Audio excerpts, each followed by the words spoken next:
মধ্যবিত্ত উচ্চবিত্তের কি family card থাকবে, কিন্তু ফ্যামিলি কার্ডের সেই এই যে সাপ্লিমেন্ট সেটি কি তার নেওয়া উচিত? সেটা তার নেওয়া উচিত না।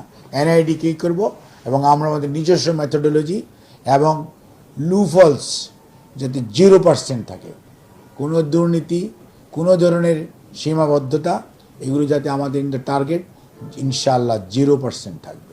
মাঠে আমাদের জরিপ আমরা এভাবে করব, হতদরিদ্র, নিম্নবিত্ত, তারপরে আসবে মধ্যবিত্ত, তারপরে আসবে উচ্চবিত্ত। মধ্যবিত্ত উচ্চবিত্তের কি ফ্যামিলি কার্ড থাকবে, কিন্তু ফ্যামিলি কার্ডের সেই এই যে সাপ্লিমেন্ট সেটি কি তার নেওয়া উচিত? সেটা তার নেওয়া উচিত না। কারণ ফ্যামিলি কার্ড যারা নিবে তাদের অনেক সুবিধাও থাকবে, তাদের সুযোগ সুবিধা এক ধরনের থাকবে। উচ্চবিত্ত যে সুযোগ সুবিধা এনজয় করে, সেই সুযোগ সুবিধা তো ফ্যামিলি কার্ড হোল্ডার এনজয় করে না। আজকে মধ্যবিত্ত যেটা করে সেটা তো ফ্যামিলি কার্ড হোল্ডার এনজয় করবে না।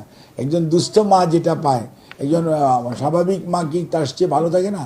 কাজে এটা নির্ভর করবে। আমরা যেটা করতে চাচ্ছি যে ফ্যামিলি কার্ডের মধ্যে এটা এমন একটি কার্ড হবে গ্রেজুয়ালি ইন ফিউচার, এটা আজকে না, ইন ফিউচার, যেইটা আপনাকে সমস্ত ডেটা দিয়ে দিবে, ওই ফ্যামিলির সকল ডেটা আপনাকে দিয়ে দিবে, এবং কোনো অবস্থাতেই যারা পাওয়ার জন্য উপযুক্ত ওনারাই পাবেন না। আমার বেসলাইন এনআইডি এবং মার্ট সার্ভে, এনআইডির উপরও আমরা পুরোটা নির্ভর করছি। আমরা মার্ট সার্ভে করাবো, এবং মার্ট সার্ভে আমরা খুব সুইফট, আমরা অলরেডি আগামী কয়েকদিনের মধ্যে প্রধানমন্ত্রীর অনুমোদন হওয়ার সাথে সাথেই আমাদের একদম ফিল্ড লেভেলে, গ্রাসরুট লেভেলে, গ্রাউন্ড লেভেলে, কারণ আমাদের এনআইডি হাতে আছে, জাস্ট চেক বেক করা, 3 স্টেজ যাচাই বাছাই হবে।